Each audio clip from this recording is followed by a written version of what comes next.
जिसके खौफ से मासूम साहिल बैठ जाएगा, खबर ऐसी है जिसको सुन के ये दिल बैठ जाएगा। मुसलमानों तबर्रुक की तरह गर वोट बांटोगे, मुसलमानों तबर्रुक की तरह गर वोट बांटोगे तो दिल्ली की उस गद्दी पे कातिल बैठ जाएगा, तो दिल्ली की उस गद्दी पे कातिल बैठ जाएगा।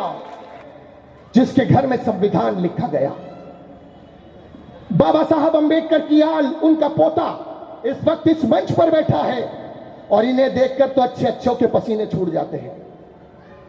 यह एक ऐसा शख्स है कि जब यह बोलता है तो अच्छे अच्छों की बोलती बंद कर देता है। इसीलिए वो हर बार प्रकाश अंबेडकर को दबाने की कोशिश करते हैं। वो समझते हैं कि प्रकाश अंबेडकर एक छोटी सी चिंगारी है जो हवा के चलने से बुझ जाएगी, लेकिन वो ये नहीं जानते कि एक छोटी सी चिंगारी भी बड़े बड़े महलों को जला के खाक करने का सबब बनती है। कि जो राजनीतिक दल मुस्लिम समाज को कैंडिडेट नहीं देते हैं, उसकी वजह एक है कि बातचीत तो हमारी चलती रहती है, उसमें झगड़े भी होते रहते हैं, लेकिन हम लोग उनसे पूछते तो वो यही कहते हैं कि अगर मुसलमान कैंडिडेट दो तो मुस्लिम उसको वोट नहीं देता है, और अगर मुस्लिम उसको वोट नहीं देता है तो फिर ये होता है कि पार्टी का दूसरा जो नॉन मुस्लिम वोटर है वो पूछता है कि फिर हम क्यों वोट दें, हम हमारा वोट क्यों जाहिर करें। तो मैं समझता हूँ कि मुस्लिम समाज ने पहला ये सीखना चाहिए कि अगर समाज का कैंडिडेट है, धर्म का कैंडिडेट है, चाहे वो जीते या हारे, उसकी हम लोग ने फिक्र नहीं करना चाहिए, लेकिन उसको वोट देना चाहिए। ऐसी एक परिस्थिति है। एक चर्चा ऐसी चली है कि अगर हम लोग अफजल दाऊदानी को वोट देंगे तो शायद बीजेपी जीत के आएगी। मैं ये पूछना चाहता हूं कि पार्लियामेंट की कितनी सीटें हैं? 544 सीटें हैं, और इन 544 सीटों में से 4 सीटें जो है कि जहां पर मुस्लिम कैंडिडेट और एक बुद्धिस्ट कैंडिडेट खड़ा हुआ है, ऐसी एक परिस्थिति है। क्या इन 4 सीटों को अपन अलग नहीं निकाल सकते? अंग्रेजी में जिसको कहते हैं कि नेगेटिव सोच जो है,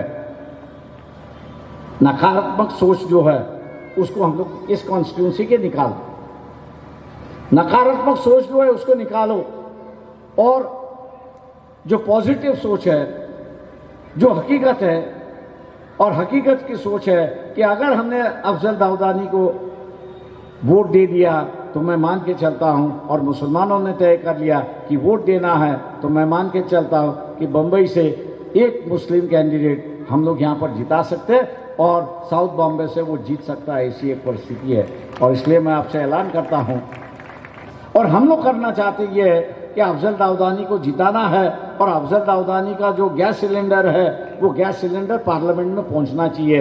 यही मेरे ख्याल से हम लोग की ख्वाहिश होनी चाहिए, और यही हम लोग का इरादा होना चाहिए। जब तक हम लोग का इरादा नहीं होगा, जब तक हम लोग खुद तय नहीं करेंगे, जब तक हम लोग खुद तय नहीं करेंगे, तब तक मैं मान के चलता हूं कि यहां की बदलाव की राजनीति में आप गली में, नुक्कड़ में, जगह जगह जहां पर अगर मुस्लिम समाज ये कहना शुरुआत करे कि नहीं भाई इस कॉन्स्टिट्यूंसी में जो है हम अफजल दाऊदानी को वोट देंगे, तो मैं मान के चलता हूं कि हर कॉन्स्टिट्यूंसी में 5% वोट ऐसा होता है, 5% वोट ऐसा होता है कि जो कहता है जो जीतने वाला है मैं उसी को ही दे दूं, मेरा वोट जाहिर क्यों करूं, जो जीत रहा है मैं उसी को दे दूं। और ये 5% वोट अगर अपने पास खींचते हैं तो मैं समझता हूं कि मुस्लिम समाज ने गली गली नुक्कड़ नुक्कड़ में, चाय के ठेले पर, होटल में, जहां कहीं भी हो, ये 3-4 दिन के अंदर ये कहना चाहिए कि हमारा वोट जो है वो समाज के कैंडिडेट को है, दाऊद अफजानी को है। और ये बात अगर आप करोगे तो मैं मान के चलता हूं कि गैस सिलेंडर जीतेगा, गैस सिलेंडर जीतेगा, गैस सिलेंडर जीतेगा। इन्हीं लफ्जों के साथ मैं आपसे रजा लेता हूं। जय हिंद। हर दिल और हर दिल अजीज उम्मीदवार, या यूं कह दूं कि सोशल वर्कर जो आईबीटी के बैनर तले इस तरह से काम करते हुए चले आ रहे हैं। किसी की शादी में कुछ गिफ्ट किया, किसी का कोई बीमार है तो अस्पताल में मदद किया, कोई बीमार है तो उसके इलाज के लिए मदद किया। मैं गुजारिश करूंगा कि जब आप वोट देने जाएं तो गैस सिलेंडर को जरूर याद रखें जिसका नंबर 4 है और उसके बटन को दबाकर अफजल भाई के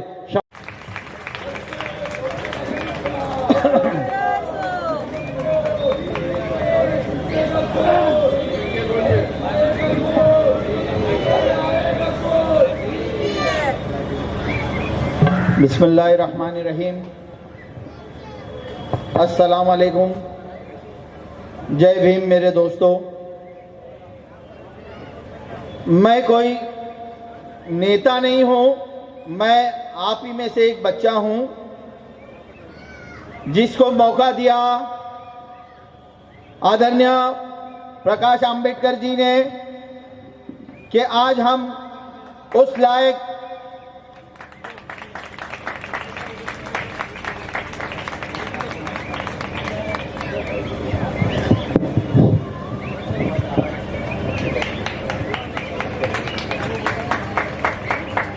अफजल भाई आगे बढ़ो, हम आपके साथ हैं। अफजल भाई आगे बढ़ो। वंचित बहुजन आघाडीचा विजय सो, डॉक्टर बाबासाहेब आंबेडकरांचा विजय सो। मैं बहुत कम टाइम में अपनी बात रखूंगा क्योंकि हमने मंच पे बैठे हुए सभी की बात सुनी और हमारे स्पेशल डिग्नेटरी जनाब प्रकाश आंबेडकर जी को हम सुनने आए हैं। ये आवाम उनको सुनना चाहती है। मैं बस कुछ लफ्ज़ों में अपनी बातों को पूरा करूंगा। मैं आप लोगों में से एक बच्चा हूं और उसके लिए मौका मुझे आदरणीय प्रकाश आंबेडकर जी ने दिया। आज मुझे उस लायक समझा जब मुझे साहब का सुबह सुबह फोन आया आदरणीय प्रकाश आंबेडकर जी का कि दाऊदानी आपको यहां से लोकसभा का इलेक्शन लड़ना है। तो मैं कुछ सेकंड के लिए एकदम ब्लैंक हो गया। मैंने कहा साहब इतनी बड़ी जिम्मेदारी आप मुझ पे दे रहे हो। उस वक्त साहब का एक स्टेटमेंट मेरे दिल में पूरी तरह से उतर गया। उन्होंने मुझसे फौरन पूछा कि क्या मुसलमानों के लिए कुछ चाहते नहीं हो क्या? मैंने फौरन रिप्लाई किया साहब मेरी कौम के लिए, मुसलमान कौम के लिए मैं अपनी जान भी दे सकता हूं। तो उन्होंने फौरन मुझसे कहा कि आप साउथ मुंबई कॉन्स्टिट्यूंसी से तैयारी करो और जाके फॉर्म भरो और यहां से आपको इलेक्शन लड़ना है। और साहब ने मुझे यहां का कैलकुलेशन बताया, जो हमारे दलित समाज के वोट, ओबीसी के वोट और माइनॉरिटीज के वोट, जिसमें सबसे बड़ा तबका मुसलमानों का है, अगर ये दो वोट एक साथ हो जाते हैं तो हमें साउथ मुंबई की टिकट जिताने से कोई नहीं रोक सकता है। ये उनका कैलकुलेशन था। और आज मेरे मुसलमान भाई ये भूल गए कि बाबरी मस्जिद किसने शहीद की थी? वही रजत शर्मा ने आपकी अदालत में इनके बड़े नेता से सवाल किया था। शायद वो प्रोग्राम अगर आप किसी के ज़हन में है तो आपको वो याद आ रहा होगा। रजत शर्मा ने उनसे एक सवाल किया था कि आपके लोगों ने बाबरी मस्जिद को शहीद किया, तो उनका जवाब क्या था? शायद आप किसी में से लोगों को याद होगा। उनका जवाब ये था भाइयों, उनका जवाब ये था मेरी बहनों, कि हमको फख्र है कि हमने बाबरी मस्जिद को गिराया। हमारे लोगों पे हमको फक्र है कि हमने उस बाबरी मस्जिद को गिराया। तो आप लोग चाहते हो आने वाले वक्तों में और हमारी मस्जिद और मदरसे गिरे? क्या आप ये चाहते हो? आप लोग जवाब दीजिए, क्या आप ये चाहते हो? तो ये लोग जब इनको वोट लेना रहता है तो ये मुसलमान को इतना प्यार से बिहेव करते हैं, इतना प्यार से ट्रीट करते हैं कि मुसलमान हमको वोट दे दे। जब मुसलमान वोट दे देता है तो ये अपने घरों में जाके बैठ जाते हैं। हमारे यहाँ का जो सांसद आज 10 साल से है, मैं यहाँ आपसे सवाल पूछता हूँ, मेरे यंगस्टर्स भी खड़े हैं यहाँ पर, क्या एक बार भी अपनी गली में वो आया? जवाब दीजिए, एक बार भी हमारी गली में आया? आने वाले 20 तारीख को आपको गैस सिलेंडर का बटन दबाना है, सीरियल नंबर 4 है, अफजल दाऊदानी। जय हिंद, जय भारत, जय भीम। लाख वोट जो है वो 2 लाख वोट जो है अफजल दाऊदानी को के खेमे में जाएगा। अब रहा कि यहाँ के मुस्लिम समाज का जो वोट है वो अहम वोट है, ऐसा मैं मान के चलता हूँ। इस वोट पे नज़र जो है वो शिवसेना अरविंद सावंत की भी है और अफजल दाऊदानी की भी है। मैं लोगों से यही कहूँगा कि भैया अफजल दाऊदानी ये समाज का व्यक्ति है और अरविंद सावंत से पार्लियामेंट में अच्छी परिस्थिति रख सकता है, मुसलमानों की समस्या रख सकता है कि जो अरविंद सावंत कर नहीं सकता। मुसलमानों को अपनी समस्या रखने के लिए एक मौका मिला है, ऐसा मैं मान के चलता हूँ।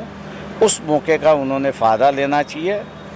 अगर यहाँ अफजल दाऊदानी जीत के आते हैं, जो राजनीतिक दल मुसलमानों को कैंडिडेचर नहीं देते हैं वो मजबूरन कैंडिडेट देना होगा उनको, और ये बदलाव मैं समझता हूँ कि राजनीतिक दलों में काफ़ी बड़ा बदलाव होगा, ऐसा मैं मान के चलता हूँ। सर ये बताइए, अभी ये इंडिया अलायंस के साथ में आप पहले थे और आज अभी अकेले, मतलब देखिए इंडिया अलायंस के साथ में जो है वो हम लोग ने जो कंडीशन रखी थी, कंडीशन नहीं कहूँगा लेकिन बात रखी थी कि हम लोग सेक्युलर वोट पर जीतेंगे और सेक्युलर वोट पर जीतने से जो है उसको आश्वासन करेंगे कि भाई 5 साल तक हम लोग बीजेपी के साथ में नहीं जाएंगे। आज वही मुद्दा मैं समझता हूँ कि मुस्लिम समाज के कुछ संगठन उठा रहे हैं और सवाल कर रहे हैं उद्धव ठाकरे शिवसेना से कि भैया आप हमारी वोट तो मुसलमानों के वोट तो मांगते हो, लेकिन क्या जीतने के बाद आप भारतीय जनता पार्टी के साथ नहीं जाओगे, इसकी गारंटी क्या है? वो लिखित गारंटी मांग रहे हैं। लेकिन जहाँ तक हम लोग की जानकारी है उस वक्त भी जब हम लोग ने उठाया था तो उन्होंने कहा था कि हम लोग लिखित नहीं देंगे। जो बैठक में उनकी भूमिका थी वो आज भी भूमिका दिखाई देती है कि वो लिखित देने के लिए तैयार नहीं है। ऐसे परिस्थिति में मुस्लिम समाज से ऐलान करता हूँ कि जो आप मांग कर रहे हो वो अगर पूरी नहीं हो रही है तो इसका मतलब यही है कि आप सिर्फ वोटों के लिए है और वोट लेने के बाद उनका संबंध जो है वो बीजेपी के साथ में होगा। ऐसे परिस्थिति में मुसलमानों ने वोट देना ये नहीं देना ये मेरे ख्याल से सोचना चाहिए, ऐसा मैं उनसे ऐलान करता हूँ। सर एक चीज़ ये पूछना चाहता हूँ, अभी ये जैसे बहुत से लोग कह रहे हैं कि अफजल दाऊदानी वोट काटने के लिए खड़े, तो उनको आप क्या कहना चाहेंगे? सवाल ऐसा है कि भैया मैंने जैसे कहा कि औरंगाबाद की सीट पर भी वही चर्चा हुई, लेकिन वहाँ पे मुस्लिम कैंडिडेट जीत गया क्योंकि पार्टी के जो वोट थे वो उस पार्टी के वोट जो है वो मुस्लिम कैंडिडेट को मिले। उसी तरह हम ये कह रहे हैं कि साउथ बॉम्बे की कॉन्स्टिट्यूंसी में पार्टी के पास करीब 2 लाख वोट है। वो 2 लाख वोट जो है वो अफजल दाऊदानी के पास वैसे की वैसे ही जाएंगे, उनको ही गिरेंगे। अब ऐसा है ये 2 लाख में जो है 1.5 लाख वोट अगर मिलता है तो मेरे ख्याल से यहाँ पर जीत है, ऐसी एक परिस्थिति है। इस पर मेरे ख्याल से मुस्लिम समाज ने गौर से सोचना चाहिए। सर एक आखिरी सवाल हमारे न्यूज़ के माध्यम से आप वोटर को और जो नई वोटर है, खासकर जो नए वोटर है जो पहली बार वोट करेंगे, उसको क्या मैसेज देना चाहिए? देखिए पहला वोटर जो है वो वोट करने के लिए तैयार नहीं है, ऐसी एक परिस्थिति है। लेकिन जो माइनॉरिटी वोटर है मैं उससे ये कहूँगा, ये आपका ये पहला वोट है, एक मौका है आपको कि एक माइनॉरिटी कैंडिडेट जो है उसको जिताने का एक मौका है। इसलिए पूरी ताकत से यंगर वोटर ने वोट करना चाहिए, अपना एक समाज का कैंडिडेट जो है वो पार्लियामेंट में भेजने के लिए। सर, जिस तरह से कैंडिडेट जीत के आया आपका, अगर देखा जाए कि सरकार बनाने को अगर सपोर्ट की जरूरत है, आप किसको सपोर्ट करेंगे? देखिए, सवाल ऐसा है कि मैं टेढ़ा जवाब देता हूँ उसको। हम लोगों को किसने रोका है कि बीजेपी के साथ में हम लोग ना जाए? कौन रोक रहा है? यहाँ मुस्लिम समाज रोकेगा, कांग्रेस रोकेगा या और कोई रोकेगा? आज़ाद है, जैसे मुस्लिम समाज आज़ाद है वैसे हम भी आज़ाद है। लेकिन हम लोग ने अपने आप को रोका है कि भैया अपनी लड़ाई जो है वो बीजेपी के साथ है, आरएसएस के साथ है। इन्होंने धर्म के नाम पर हम लोग को कैदी बनाया था 2500 साल। संविधान के माध्यम से आज़ादी मिली है, उस आज़ादी को अगर बरकरार रखना है तो हम लोगों को अपनी लड़ाई लड़नी है और बीजेपी को विरोध करना है।